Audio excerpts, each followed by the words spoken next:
Hey, this is Professor Game, where we interview successful practitioners of games, gamification, and game thinking who bring us the best of their experiences to get ideas, insights, and inspiration that help us in the process of getting our students to learn what we teach. And I am Rob Alvarez. I'm the founder of Professor Game and professor of gamification and games-based solutions at IE Business School, EFMD, EBS University, and many other places around the world. And if this content is for you, then please go ahead and subscribe to our email list for free at professorgame.com/subscribe. Hey, engagers, and welcome to another episode of the Professor Game podcast. And we have Lance with us today. But Lance, before we initiate, we need to know, are you prepared to engage? Rob, I was born ready. Let's do this. Let's do this. Let's go. Because we have with us today Lance Brown, who is the creator of the Influence Formula and the popular Influence Spectrum quiz. He's a professional speaker, and he has shared his groundbreaking formula with audiences across the country, that being the United States of America. His background includes time as a prolific fundraiser, dynamic sales trainer, highly rated professor, and published author. His bachelor's degree is in marketing, and he has a master's degree in executive leadership. He's married, has 6 kids. They're all boys except for 5 of them. And in his spare time, he enjoys competing in Mr. Clean Lookalike competitions. So Lance, is there anything we want to make sure that we know before we start into deeper stuff, so to speak? Rob, you failed to mention how many push-ups I can do. Other than that, I think you got it all. Amazing. So Lance, we always like to understand, because, most or even all of our guests tend to have a high rate of success in their own capacity, right?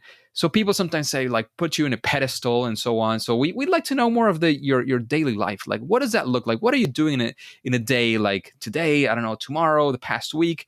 How does that look like? How does it feel like to be Lance nowadays? Well, you've mentioned in my bio 6 kids, which tend to dictate my life right now. So my oldest is 14, and I've got a 6-month-old. And I am a family man at my core. So I've got a beautiful wife of 16 years, and we are running to soccer games and flag football games. So that's my biggest priority in life. But obviously, from a career standpoint, my current job is I work at a university. It's called Utah Tech University as the director of development, not in the sense of computer development, but it's actually fundraising. And so I primarily hang out with millionaires, with people that are incredibly capable, incredibly generous.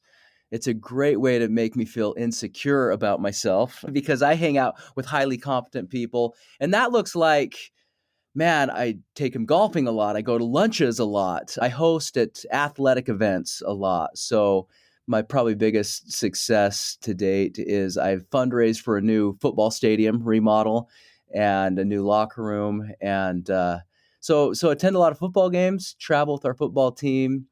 And when I get done with that, I go home and chase kids, man. And then, you mentioned the speaking thing. This is a side hustle now for 3 years. And I probably do 1 to 2 speaking gigs a month. Sometimes they're virtual. Sometimes I'm hopping on a plane. And, I just got back from Branson, Missouri. I actually have a virtual gig with a youth group from Iowa tomorrow. So I'm very engaged with sharing my expertise, both within my work and outside it. Amazing. So many things going on. But as you mentioned, you also have your sort of day job, your stuff that you're doing all the time, but also exciting stuff coming up on the side, so to speak, on your speaking and all of that. So amazing. And Lance, yeah, absolutely. So I mentioned before, we kind of like to humanize our guests, and this is another attempt at that, because we would like to know about one of those times when things did not go your way.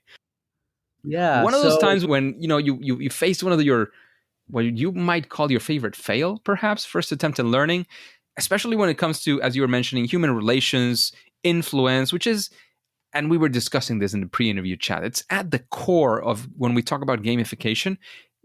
Human behavior, persuasion, influence is at the core of what we're doing. So we'd like to know one of your experiences doing such a thing, and of course, how it failed and what you did to come out of it. Yeah. So this might depress you, Rob, and your listeners, but I actually was a door-to-door salesman for 12 years straight. I figure I Wow. have knocked on 100,000 doors. I've got the calluses to prove it. And these are not just 100,000 doors, this is 100,000 people with unique backgrounds, perspectives, insights. And Niels Bohr said that an expert is just somebody who has failed multiple times in a particular field or area. Well, if you've never tried door-to-door sales, it's like emotional whack-a-mole. And I remember my very first attempt at doing this just being like, just door after door was slammed in my face. And one day in particular, being like, man, this is rough. I need a stiff drink. And so, as I sat on the curb outside the convenience store and cracked open my can of Diet Dr. Pepper, who we kidding? I was young. It was real Dr. Pepper. I had a decision to make, man. I could quit, give up, go home, and I could go back and probably get a job farming or something in my small rural Utah town, or I could try to beat this thing. And I had this moment of realization that I was focusing too much on myself. I was thinking about my sales, about my commission, about my college tuition.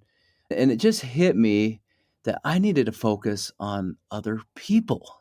And I don't know what shifted, what happened, but I got back out on those doors and all that fear and that anxiety that I felt gave way to excitement and enthusiasm. I couldn't wait to see who was behind the doors. I started to see them as a human being and as a person and anyway, that led to a 12-year career as a door-to-door salesman. Naturally, as my expertise grew, I started to get into training capacities. And so I say much of what I've learned didn't come from the safety of my college classrooms. I got a bachelor's degree in marketing, a master's degree in executive leadership. But while I was paying for those degrees, I like to say I got a PhD in people.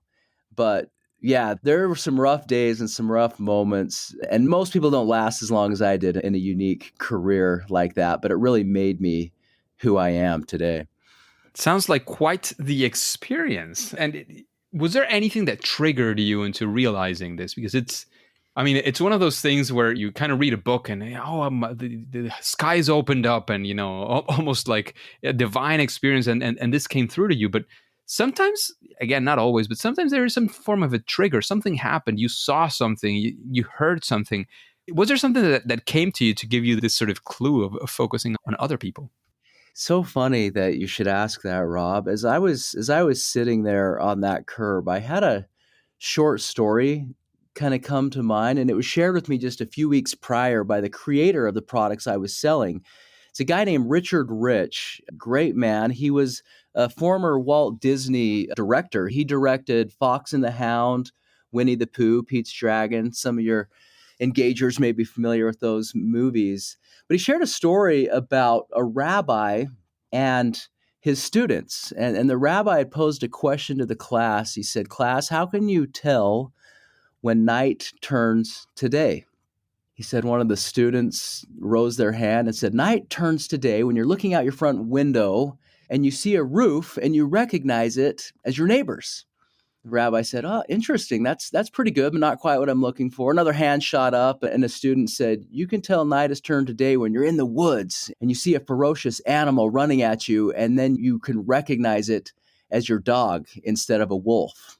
The rabbi said, "Interesting. That's interesting, but that's not quite what I'm looking for." And then he said, "Class, night turns to day when you look into a stranger's eyes and you see a brother or a sister instead of a stranger." And I don't know why, but for some reason that hit me, and I got thinking, yeah, quit thinking about me and what I can get out of people. Start seeing these people as family and as brothers and sisters, and how can I serve them? And I've since kind of followed that model, that I just ultimately approach everything I do from a perspective of service, and that everybody has inherent worth and value. And the money all just kind of falls into place after that. If I'm legitimately building value for others, everything else just kind of works out. So, yeah, that was what came to me. Funny you should ask. You see, like, again, in my experience, it's typically something that happens, some story, something happens at that point and it clicks. And when it clicks, it's very interesting. And I love the fact that you focus on this, because one of the things we like to talk about is how we need to focus when we're talking about gamification, we need to focus on the players. And there's a term I've heard from Monica Cornetti and Jonathan Peters, which they say you have to avoid self hugging.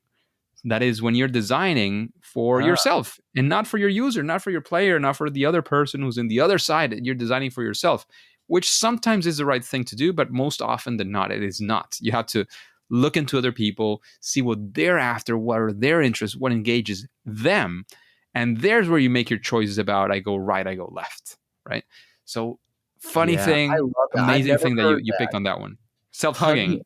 self-hugging. I'm going to use that all the time because it's really easy to have a brilliant, transformational, life-changing idea when it's untested, right? And we just sit there and we talk ourselves into these things. And, I talk about that quote from Niels Bohr. He said, an expert's just somebody that's failed multiple times in a particular area or field. It was through that just trial and error and exposure to consumers, right, that I refined my pitch and what my offer was and what resonated with people in those hot spots. So yeah, actually getting it out, exposing it to people, listening to people, having that humility and that willingness to learn what ultimately are they looking for. That's a concept in gaming, in business, in life. It is the thing to do for sure. So, Lance, we've talked about those difficulties. They actually turned into a huge success for you. But let's talk about it, the good times. Something that happened, that again, either the first or the nth try, it doesn't matter. We want to be there with you and understand what you would attribute are some of the factors of that success. What happened? What took you there? How did you get to those conclusions? Again, we want to live that story with you, just like when you were sitting on that sidewalk. We want to be there on that sidewalk with you once again. Yeah. So last week, Rob, I got an email that I'm still feeling euphoric about. I'm still glowing. I got invited to speak on the biggest stage that I will have ever spoken in front of. We're talking 3,000 people. And so far, I've been doing speaking gigs for 200 people, 300. I think the highest end's 500 people. And there's such a rush with that. I'm there to serve the audience, but I don't know what it is. It's something I just was born to do. Anyway, this one in particular, I went to my wife and I said, honey, this stuff is all happening so fast. And she stopped me. She said, are you serious, Lance? Like, you refined your speaking ability on doors, 100,000 doors we just talked about. And even being on different stages, I look back at the first few speaking gigs I did a few years ago, Rob, and I want to give them their money back. I'm like, oh my gosh, I can't believe people paid me for that. In fact, every rendition, I hope that you and I listen to this podcast in 2 years and just kind of cringe, because that means we're getting better. Right now, we're doing the best we can, but you don't ultimately get better until you put yourself out there and you continually do and act. And so, to finally get a stage like this has been a bit of a validation that yeah, I've probably had a lot of critics as in my early stages, and I probably had people say, man, what's that guy doing up there? And I've dealt with some imposter syndrome from that. But yeah, to receive that validation and then to hear my wife say, this didn't come easy. You've been working on this for decades. You earned this. You deserve this, was kind of a cool and defining moment. Definitely sounds like it. And again, you mentioned you've been refining this for years, but what was that tipping point? What do you think actually led the people who called you say, yeah, we definitely, what we want right now, what we need is to have Lance on this stage. We want to have Lance today. What do you think took you there? Maybe years of lots of stuff, but maybe there was a tipping point, or I don't know. What do you Yeah, think? well, great question. So the reason I feel like it went fast is because finally, for the first time in my life, really aligned with what I feel like I'm supposed to do. We all have unique skills and talents. And, I'm 41 now, hit the big 40 plus one. And it's taken me a decade or two of refinement to learn where my unique skills and abilities are.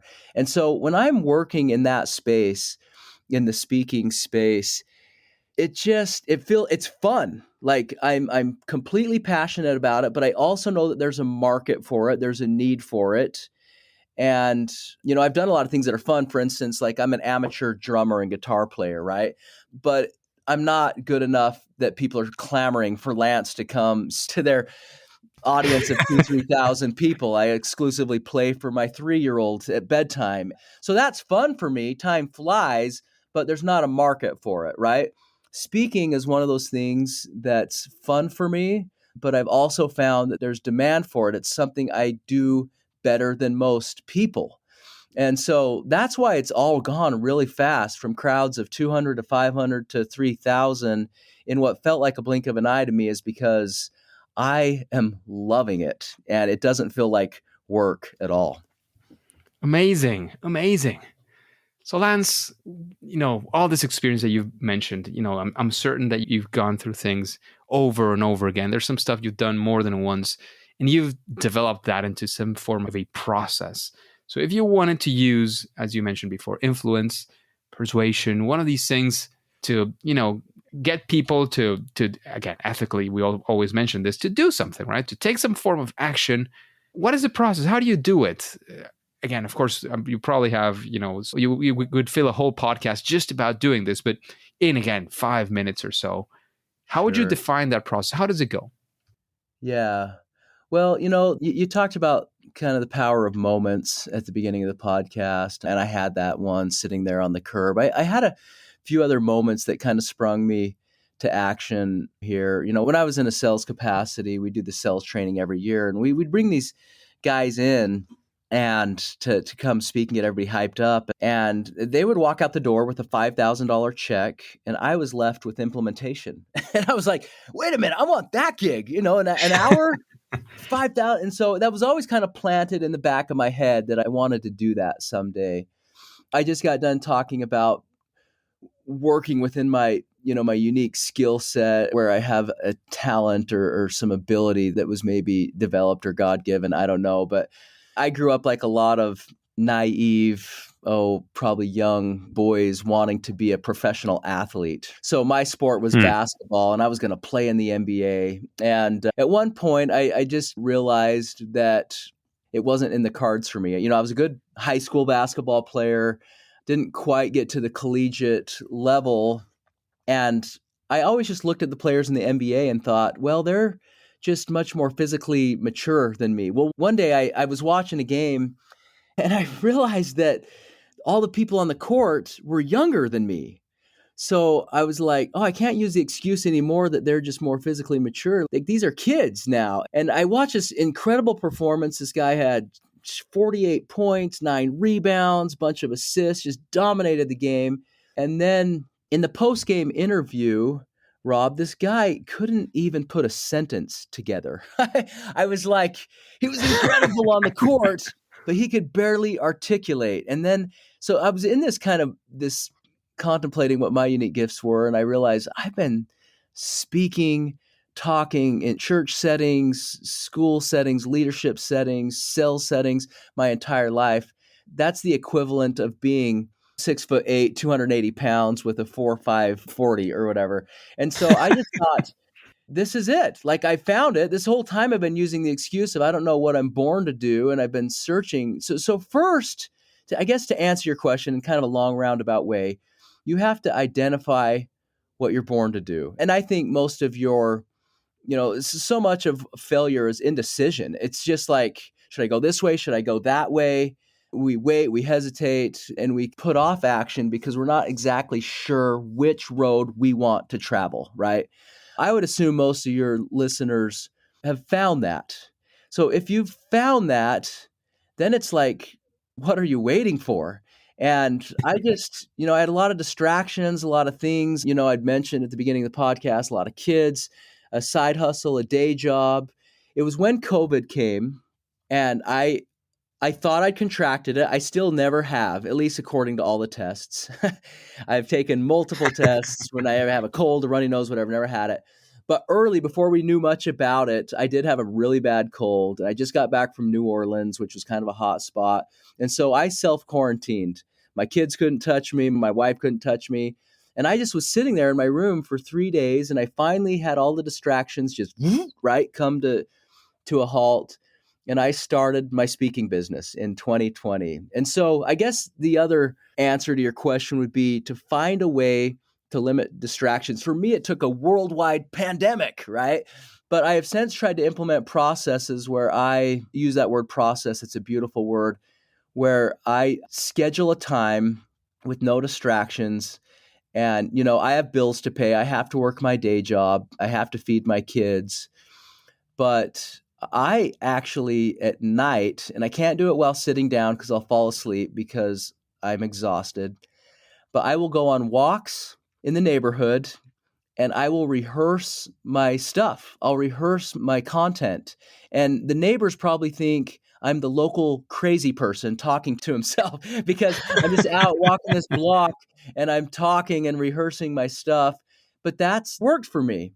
And now I almost look back at that, Rob, as sacred time. I will never forget those days, that neighborhood that I just circled, rehearsing my stuff, because that was the process and that was the joy in the journey to get to where I ultimately have been able to capture large audiences and stages.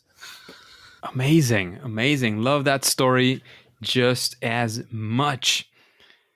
And Lance, you've heard a bit of the vibe of the podcast. We had a bit of a pre-interview chat as well, discussing some of the things we do and some of the interests that we have. Does anybody come to your mind? You say, well, this person perhaps would be interesting to answer those questions. I'd actually, it'd be a podcast I'd definitely be interested in listening to. Does somebody come to your mind? A future guest, perhaps, for Professor Game? I'd have to put some thought into it, Rob. I'd be so happy to refer people to this. You've built an incredible platform. You do such a good job. And one of the benefits of my day job, I'm a fundraiser. And so I hang out exclusively with incredibly competent, capable people that have built and sold businesses, incredible artists, athletes, musicians.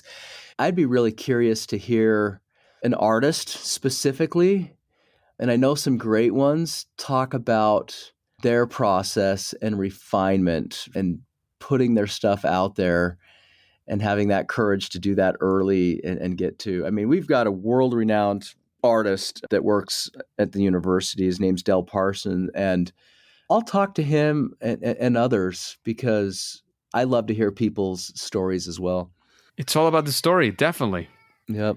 Lance, I'm sure you've read a lot. There's a lot of reference that you could mention. But if I asked you, what is a one book that you could recommend, obviously on your topic on influence, persuasion, what book would that be? And a quick answer to why it would be that book. Man, you're right. I'm an avid reader, and I'm halfway through my book. There's a big difference, Rob, between writing a book and finishing a book. And so I still got a ways to go to actually finish it. But a lot of the inspiration I draw from, I'm a huge, well, there's one on the topic of influence specifically, which I think is the reason I didn't write my own book for so long, is because I'm like, what could you add to that? I mean, it's brilliant. It's the manual, and it's How to Win Friends and Influence People by Dale Carnegie. Changed my life. I read it in those early sales days. Every person on the planet, regardless of industry or career discipline, ought to read How to Win Friends and Influence People. It's been in print for 75 years, millions of copies sold, and it's just a classic. And it's really guided me through my career and life. Another fantastic one is The 7 Habits of Highly Effective People by Stephen Covey. He was one of a really an idol example, somebody I looked up to. He tragically passed away in a biking accident about 7 years ago. He's in the same area that I am, but nationally and internationally renowned. I mean, his book has also sold millions and been in print forever. So those are probably my biggest recommendations. And then when I complete mine, I'll put it right behind those two. Absolutely. Absolutely. That makes sense. So, Lance, you've mentioned a lot of things that you've been doing. You've all the way from the door to door selling to speaking at a stage at this point, and of course, your day job as well. But what would you say is your superpower? That thing that you do at least better than most other people in the world?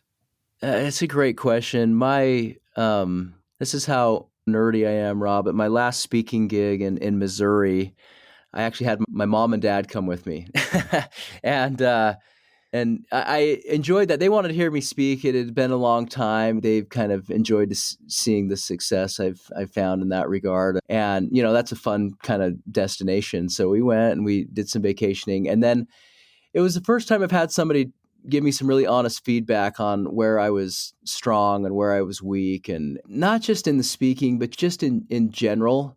What to essentially define your question, what my superpower is. And my dad said, I think you underestimate your ability to take genuine and sincere interest in others.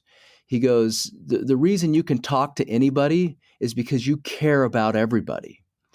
And Huh. he said, you see value, you want to learn, you genuinely ask questions that light people up. And I think that ties back to that original moment where I kind of had to stop focusing on Lance and start focusing on others. And I've spent a career doing that. And I would say that's my superpower is honestly just genuine curiosity. Hmm. That's a very good one to have for sure. And Lance, maybe this one comes out of right field for you. But what would you say is your favorite game if you have one? Favorite game? It could be basketball. Basketball and golf are the two games I play the most. As far as a digital, my boy, you mentioned in my intro, I've got 6 kids, 5 girls. Some people are probably still confused on that. 5 girls, one poor boy, and he is my gamer. And, I talk a lot in my training about simplicity. I think the reason Apple has taken off is because of simplicity. I think the reason most brands take off is they're incredibly powerful and competent, but they're able to simplify. And again, I don't know anything about gaming, but I love the simplicity of a game like Crossy Road. Like me and my boy can play Crossy Road for hours. And that might be the lamest answer you've ever had on this podcast, Rob. Growing up, it was like Tecmo Bowl and it was Street Fighter and Mario Kart. And then there's just been this big gap in my life until I've had this boy that's now obsessed, and I'll probably launch into more, but I just love to do that with him. Absolutely, that makes a lot of sense, and thank you for that answer. There's no lame answers. It's always interesting to see what people are into. That's And wrong. again, That's pretty lame. especially when we're talking, to very serious people and the CEO and so on, and you're saying, well, what we're here to do is something called gamification, and they say, we're a serious company, we're doing serious work. That has no space here for us because we're doing serious work. This is not our thing. We don't. In fact, I hate games. I've actually heard this. And then you start asking, like, yeah, you hate games, but do you have kids? Most of the times I say yes, so they've played. That's an easy one. Oh, no, I don't have kids. It's like, oh, okay, this is a challenge. And say, do you like sports? And there's a 99.99% chance that they like some sport or Yeah, have liked some sport. And that's a game. We kind of forget that they're essentially games. they're Both games. prof, That's what they are. Yeah. how professional they've become and the athletes, how focused their careers are and so on, which I love. I mean, don't get me wrong, but we tend to forget that they're games essentially. Like not only games, but because that makes it sound like that's a bad thing, but they are games. And again, it's not good, it's not bad. It is what it is. They are games, and it's easy to forget. And there's lots of lessons we can take from those games just as well. So Yeah, there in you go. fact, I contemplate on that a lot because I'd mentioned I do fundraising for athletics, for a football stadium, those kind of things. And here I am devoting my 9 to 5, essentially my career to games, all right, to sports. And so I've asked, as I've tried to find more purpose or meaning behind the work I'm doing. And for me, I bonded with my dad and my brothers through sports, through games. And so there's something about connecting around that. My brother-in-laws that are still very much into gaming, they throw on the headsets and they connect with their friends around the world through game and through sports. So yeah, there's something about it. And I don't care how serious or important you think you are, we all are attracted to or need that in our life. Absolutely. Absolutely. Thanks for that answer as well. So, Lance, we're getting to the end of the interview, but of course, please let us know if there's anything, anywhere you want to lead us to where we can find out more about your work. If you have any final piece of advice, this is a time before we say it's game over. Thanks, Rob. Yeah, if anybody wants to learn more about what I do, or if they want to, I've got, so lancewbrown.com is my website, lancewbrown.com. I think what people like the most about going there is I have an influence spectrum quiz there.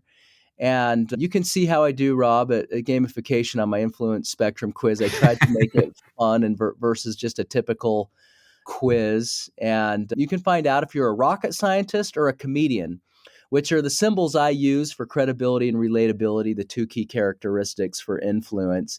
And I find that we predominantly rely on one of those key characteristics or the other for influence. And I think there'd be a lot of application for your listeners by going and doing that. There's a long version of the quiz and a short version. Again, I know attention spans today, and the short version takes 3 minutes. So yeah, do that. As far as final advice or insight, I loved, and I will never forget what you said about self-hugging. And I think that ties in with what my dad said about my curiosity in others. And I just think, the secret to success in any career or endeavor is getting outside yourself and serving others, thinking about others, connecting with others. It'll inform what you are doing. It'll help you. But if we approach it from the outside in, I think it was Howard Schultz, the founder of Starbucks, that said, we are not in the coffee business serving people. He said, we're in the people business serving coffee. And I think there's a careful distinction there. And ultimately, at the end of the day, in everything that we're doing, we're serving people first. And I think if your listeners keep that in mind, they'll produce some incredible things in their life and in career. We are serving other people. I love that. I love how it sounds. I love what it means. Thank you for that one, for sure. Very quotable as any good speaker.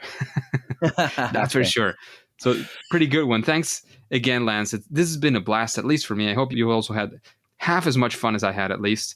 It's definitely been a blast. Hopefully the engagers have also gotten a lot of value as we have. However, engagers, as you know, at least for now and for today, it is time to say that it's game over. Engagers, it is fantastic to have you around, and thank you for listening to our podcast. And if you want amazing interviews with guests like Lance, please go to professorgame.com/subscribe and get started on our email list for free. If you're already there, or once you do subscribe, I'd love to get your feedback on what you think about these kinds of episodes. Subscribing to this list is absolutely for free, so go ahead and do so if you haven't already. And before you go on to your next mission, also for free, another freebie. Go ahead and subscribe or follow using your favorite podcast app and listen to the next episode of Professor Game. See you there.